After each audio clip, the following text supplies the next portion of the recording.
Hello. It is my pleasure to welcome you to this celebration of one of our city's and college's favorite sons and his spirit of exploration. The city of Beloit and Beloit College share a common pride in being the points of origin for Roy Chapman Andrews' driving curiosity, powerful intellect, and scientific contributions that continue to inform and inspire. Roy Chapman Andrews' remarkable life embodies Beloit College's dedication to learning broadly while thinking deeply, and its conviction that the education we provide should be put into practice daily in our personal and professional lives in ways that have a positive impact on the world. I want to offer a special thanks to the Roy Chapman Andrews Society and especially its board of directors for today's celebration of exploration and for all the ways the society reminds us, as Roy Chapman Andrews himself would, that the world is still full of adventure. And finally, a special welcome to Wade Davis. The more I have read about you and your work, Dr. Davis, the more I have come to see you and Roy Chapman Andrews as kindred spirits. I've decided that's even more true now that I know that you love small residential liberal arts colleges. And I do believe that all of this makes you, in addition to being the recipient of the 2017 Distinguished Explorer Award, a Beloiter. So it is a pleasure to welcome you into our fold. Welcome.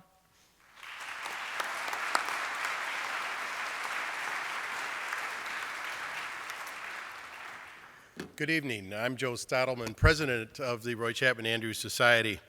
And it is my honor on behalf of the board of directors to welcome you here tonight in honor of our 15th presentation of the Distinguished Explorer Award and our 16th recipient, Dr. Wade Davis. The Roy Chapman Andrews Society has been in existence since 1999.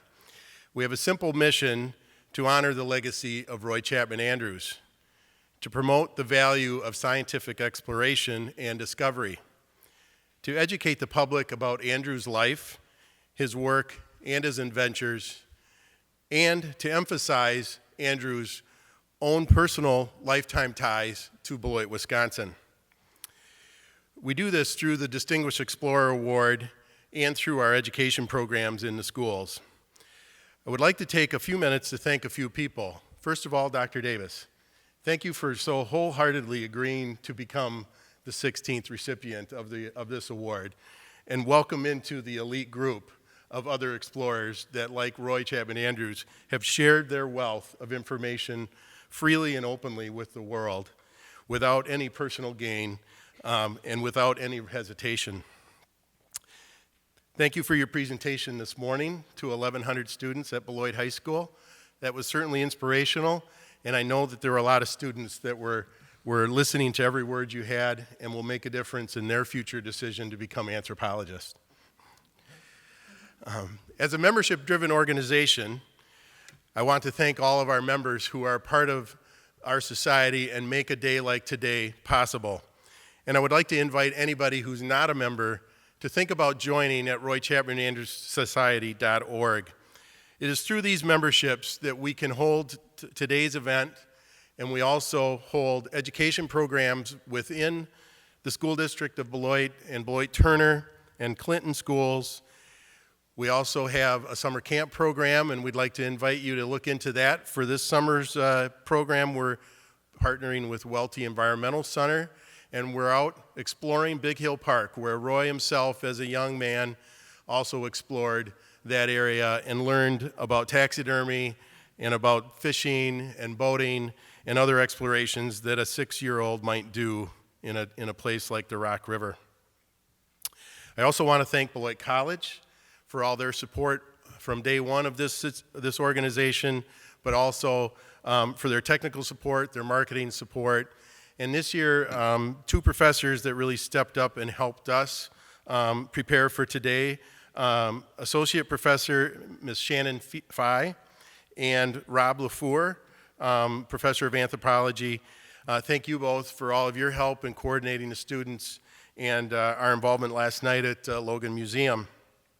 The school district of Beloit and Beloit Memorial High School have always supported us through the high school program, and and continue to be a part of our great day that we have here, professing Roy Chapman Andrews' legacy.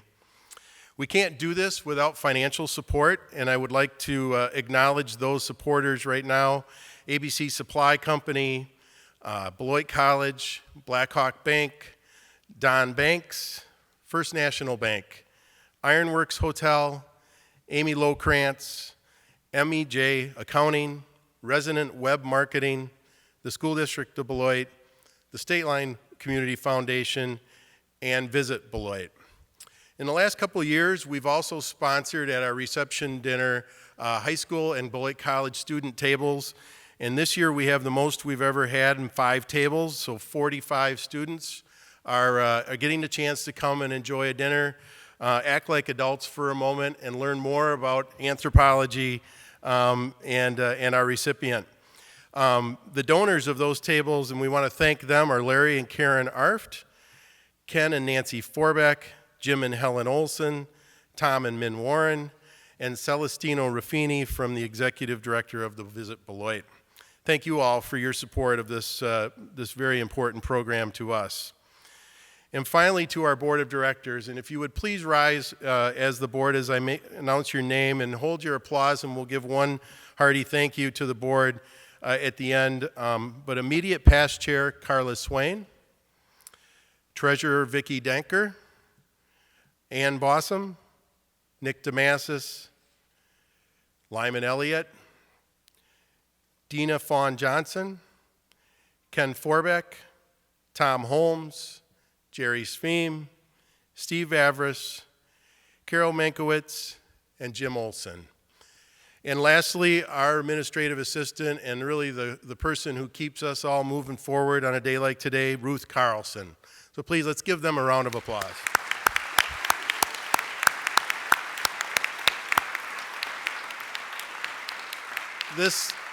This group of board of directors is one of the most tireless board of directors I've ever been a part of. We meet regularly and start tomorrow with planning for next year's event, along with a number of other education programs, and they're working hard on the mission of Roy Chapman Andrews. And now I'd like to introduce Society board member, author, Roy Chapman Andrews historian to the podium, Ann Bossum.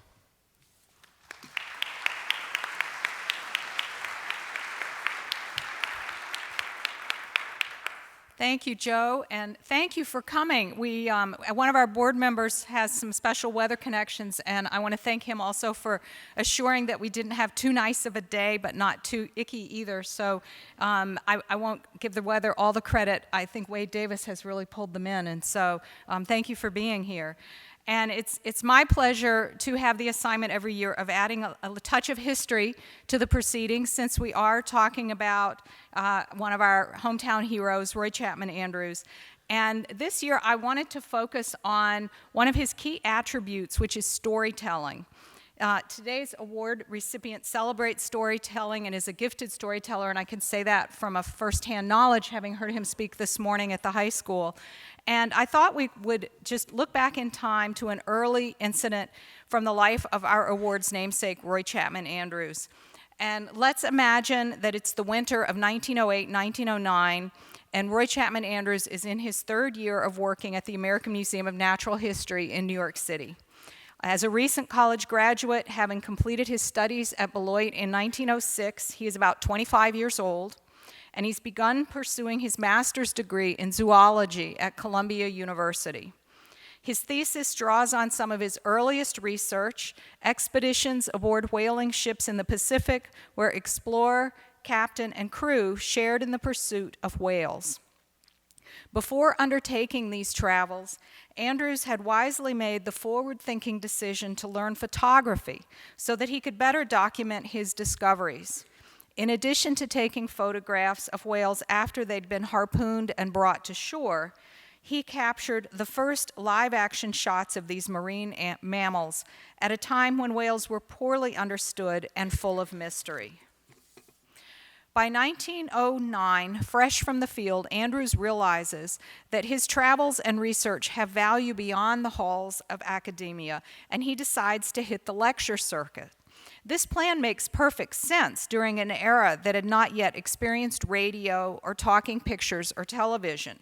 Evening lectures are a popular form of entertainment, and Andrews recounts his first such venture into this enterprise into one of his many books that he wrote, Ends of the Earth.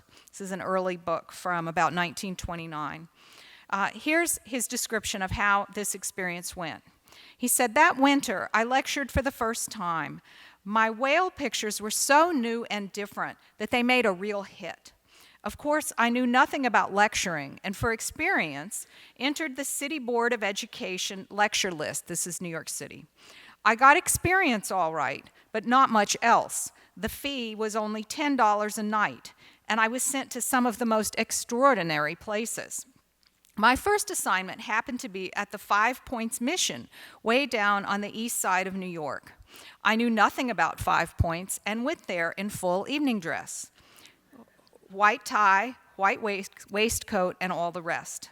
I found the barn-like room half full of my audience. Few of the men had coats and collars, and the women were in corresponding negligee. I felt like nothing on earth in my tailcoat. There was a long delay, and I asked the chairman why he did not begin. 'We are waiting for the policeman,' said he. 'Usually there is a riot if they don't like the lecturer. They throw things at him.' I felt warmer and warmer and looked around to see what things they were likely to heave at me. Finally, 3 policemen arrived, and I was presented to the audience. I knew something had to be done, or my name probably would be Tomato or Cabbage. Moreover, it was my only dress suit, and I did not want to have it ruined. So I began by saying that it was hot in the room, and if they didn't mind, I would get myself more comfortable. I stripped off my coat, waistcoat, collar, and tie, and opened my shirt in front. This put me somewhat in harmony with the surroundings, and I started with the lecture full steam ahead. It went all right, too. I tried to make my audience feel and hear the rush of the sea, the roar of the harpoon gun, and the thrill of the hunt. I never worked harder, for I had visions of being plastered with overripe eggs if their attention wandered, but they stuck it out to the bitter end. Afterwards, several men and women sidled up in an embarrassed way while I was reclothing myself and thanked me for the lecture. I felt that it was a real triumph. I am confident that today's lecture will no doubt likewise be a triumph, and our honored guests need not worry about the threat of cabbages and tomatoes. So that we may have the pleasure all the more quickly of hearing him speak, I will cede my place to Bill Green, the James E. Lockwood Jr. Director of the Logan Museum of Anthropology, who will provide you with perspective on this year's recipient of the Roy Chapman Andrews Society Distinguished Explorer Award.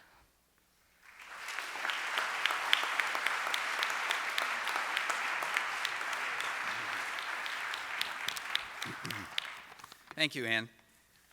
And thank you, everyone, for coming. This is a great turnout. I'm really happy to see everyone here. And it's really a privilege and a pleasure to introduce this year's Roy Chapman Andrews Society Distinguished Explorer Awardee and to tell you a little about his many accomplishments. Wade Davis is arguably the most widely known, widely traveled, and widely published anthropologist and ethnobotanist in the world today. Not only is he a public intellectual, but he has the street cred of the inveterate field worker to go along with it. He's a native of British Columbia in far western Canada. He did his undergraduate and graduate work at Harvard University, earning his PhD in 1986, the year after he published his first book, The Serpent and the Rainbow, a Harvard scientist's astonishing journey into the secret societies of Haitian voodoo, zombies, and magic. Catchy subtitle. If you don't know the book, you probably know about the movie. Over the past 40 years now, Dr. Davis has published 20 books, translated into 16 languages, and more than 200 scientific and popular articles. He has made more than a dozen documentary films and television series and curated several museum exhibitions. He served for many years as a National Geographic Society Explorer in Residence and was named by National Geographic as one of its explorers for the millennium. Additional awards range from the Explorer Club's Lowell Thomas Medal and Explorers Medal to the Gold Medal of the Royal Canadian Geographical Society, and from the David Fairchild Medal for Plant Exploration to the annual Samuel Johnson Prize for the best nonfiction writing in the English language. Oh, and the Order of Canada, that nation's highest civilian honor. All of these awards and publications attest to Dr. Davis's renown as a scholar and explorer, and of course, anthropologist. In fact, after receiving those awards and having done exploration on 5 continents, he finally got his dream job 3 years ago as professor of anthropology at the University of British Columbia. What do anthropologists do? Well, we try to understand people as social, cultural, and biological beings. We do plenty of theorizing, but the main thing about doing anthropology is the field work. We get to know people. We participate in their lives and help them voice their concerns. We try to understand people on their own terms, learning about them and about their unique cultures, as well as shared histories, adaptations, and worldviews. And it's not only them we seek to understand. Anthropologists study us, too. Anthropology, as the adage goes, seeks to make the strange familiar and the familiar strange. And because anthropology is, as another saying goes, the most humanistic of the sciences and the most scientific of the humanities, we have a big, diverse toolkit. Fieldwork is a key part, the key part of that toolkit. Look close to home to see the importance of fieldwork. You may or may not be surprised to learn that Beloit College has graduated more future anthropology PhDs than any other independent liberal arts college. More than any. 2 of our alumni are defending their dissertations this spring right in Dr. Davis's home city of Vancouver. Beloit Anthro students do anthropology and have been doing anthropology since the 19th century, longer than almost any other North American school. Students do fieldwork. Students also do museum work with collections that derive from fieldwork. Still, as Dr. Davis would be the first to argue, fieldwork is not enough. To make anthropology meaningful and fulfilling, you have to ask, what good is it? Who does it benefit? Who might it harm? How do you defend investments in anthropology in the face of anti-science, anti-humanist, and anti-pluralist attacks and attitudes? Well, you do what Margaret Mead did a couple of generations ago, and you do what Wade Davis is doing now. You explore and explain. You respect the people you work with, and you get their stories out. You not only write about the world's endangered cultural and environmental diversity, but you also show it on TV and in movies and online. You're not just an academic, you're an advocate and an activist. You help people understand what is worth protecting and why it's important to do so. You're not a hero, you're a conduit, a medium, an envoy. In this light, and in order to properly recognize excellence in scientific exploration, the Roy Chapman Andrews Society has chosen Dr. Wade Davis as the 2017 recipient of its Distinguished Explorer Award. And it's now time for presentation of that award by Joe Stottleman, president of the Society. So, Joe and Dr. Davis, would you please come forward?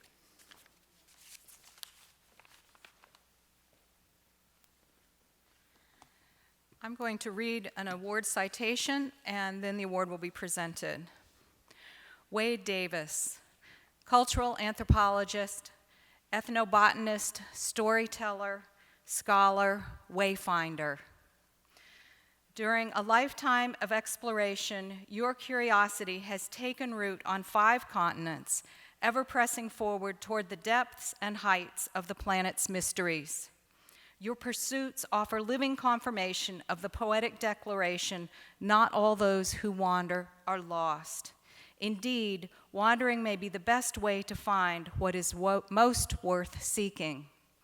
Not content to explore one environment, you have traversed many, both literally and by revisiting the historical records of those who have gone before.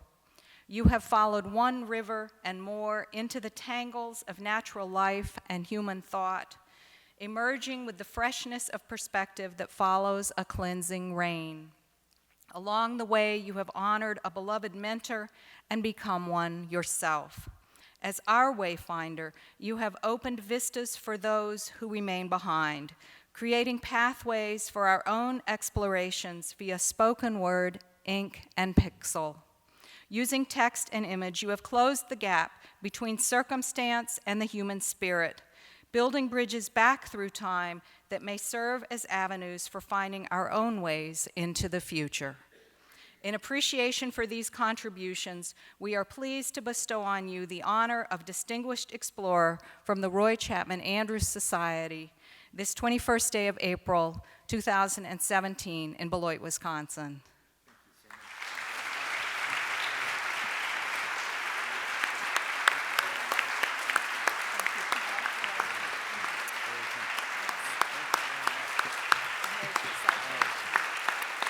Thank you very much. Thank you. Thank you very much. Thank you. Wow. Thank you very much. Wow. Boy, after Anne's remarks, I think we just go home. I mean, such eloquence. I mean, I don't know if I've had anthropology explained in such a beautiful, beautiful way. And, you know, the recitation of achievements makes me wonder who he was talking about. Because I know my mother's not here.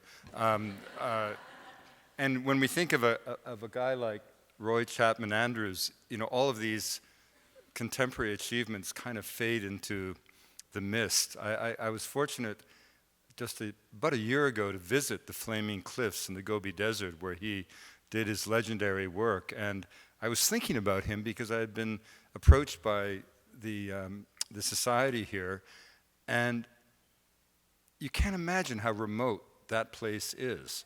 You have to fly to Ulaanbaatar. We got on another plane that flew halfway across Mongolia, got to a dirt airstrip, and got picked up in a series of Land Rovers that took us for hours into the mountains, and there it was. Well, you think of him in 1915, 1920, moving around that world. It's just, it's humbling, and I think that just to walk in the shadow of such men is to really aspire to greatness, and maybe that is the meaning of a mentor, is that a true mentor understands that the student is as important as a teacher in the lineage of knowledge, and I think that's probably something that Roy Chapman Andrews understood. So I'm very grateful for the award. It means a great deal. Previous recipients include so many of my friends that it is beginning to feel like a club. And I'm very grateful to Beloit and to this, you know, the administration for doing so much for the society, but also welcome me to this, this wonderful campus. Well, one of the, you know, great pleasures of anthropology, I guess indeed in the great pleasure of travel, is the opportunity to live amongst those who have not forgotten the old ways, who still feel the past in the wind, touch it in stones polished by rain, taste it in the bitter leaves of plants. And just to know that as we sit here in Beloit, jaguar shaman in the Amazon still journey beyond the Milky Way, or that in the high Arctic the myths of the Inuit elders still resonate with meaning, or that in the Himalaya the Buddhists still pursue the breath of the Dharma, is to remember what is in fact the central revelation of anthropology, and that is the idea that the cultural world into which you were born does not exist in some absolute sense, but is just one model of reality, the consequence of one particular set of adaptive choices that your lineage made, however successfully, many generations ago.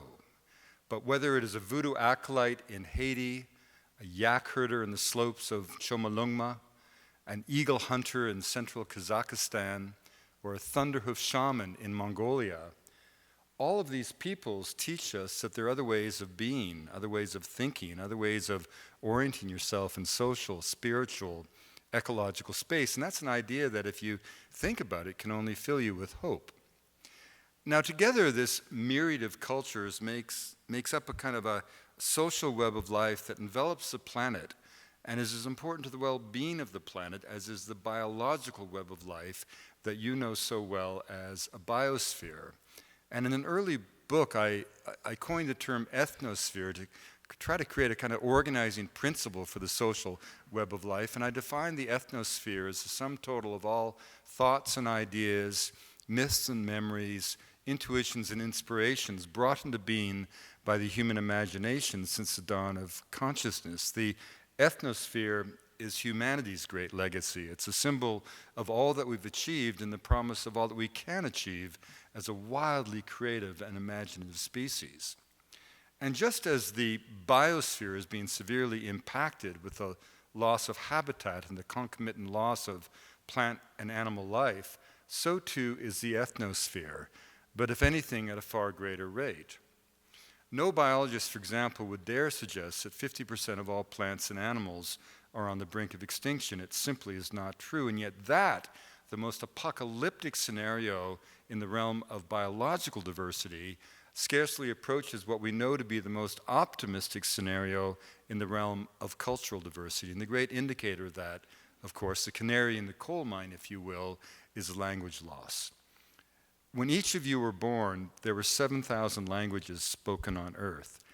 Now, a language isn't just vocabulary or grammar. A language is a flash to the human spirit. It's a vehicle through which the soul of each particular culture comes into the material world. Every language I wrote is an old-growth forest of the mind, a watershed of thought, an ecosystem of social and spiritual possibilities. And of those 7,000 languages spoken the day that all of us were born, by all academic consensus amongst linguists, fully half are not being whispered into the ears of infants, which means they're on the road to extinction. Now, there are many people who say, wouldn't it be better if we all spoke one language? Wouldn't communication be facilitated? Wouldn't it be easier for us to get along? And my answer to that is always to say, what a brilliant idea. But let's make that universal language Inuktitut. Let's make it Lakota. Let's make it Haida. Let's make it Quechua. And suddenly you begin to feel, as a native speaker of English, what it would be like to be enveloped in silence, to have no means or ability to pass on the wisdom of your ancestry or to anticipate the promise of your descendants. And yet, that dreadful fate is indeed the plight of somebody somewhere on earth every fortnight, because on average, every 2 weeks, some elder passes away and carries with him or her into the grave the last syllables of an ancient tongue. Now, the reason this is so especially poignant is that it's transpiring in the very generation in which geneticists have come to the fore to prove the central validity of the intuition of Franz Boas, which is cultural relativism. In an extraordinary way, geneticists have proven the philosophers to be correct. We really are all brothers and sisters, and I don't mean that in the spirit of hippie ethnography. I mean quite literally, studies over the last generation have left no doubt whatsoever that the genetic endowment of humanity is a continuum. Race has been exposed as an utter fiction. We're all cut from the same genetic cloth.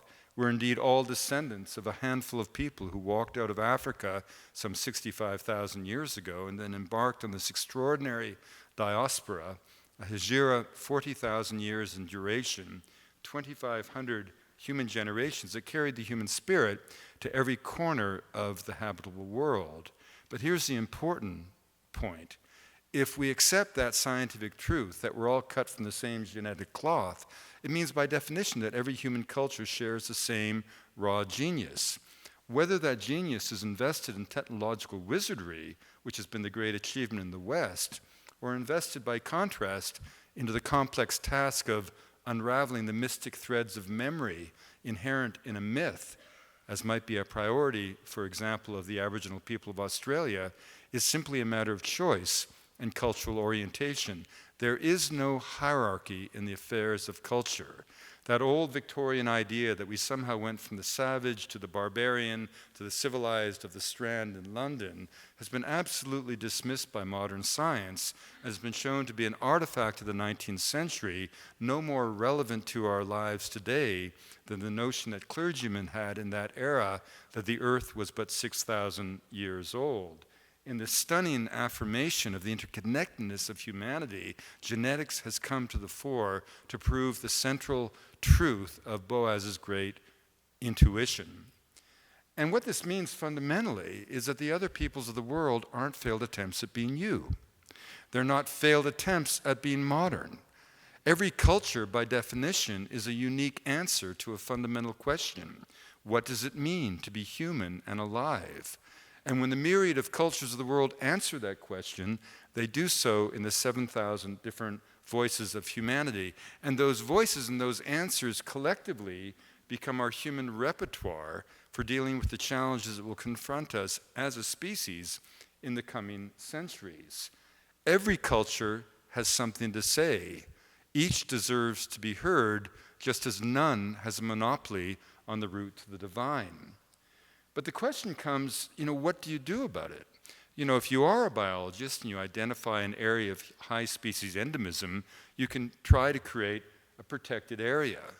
But you can't make a rainforest park of the mind. You can't freeze people in time like some kind of zoological specimen. And so, because after all, change is the one constant of human affairs. All cultures everywhere are always dancing with new possibilities for life. I no more should expect a Haida today to resemble his or her grandfather than I would expect myself to resemble my grandfather or my grandmother. But the question is, what could we do about it? And when I was recruited to the National Geographic in the late 1990s, I was given the typically modest assignment by the Geographic of changing the way the world views and values culture in a decade.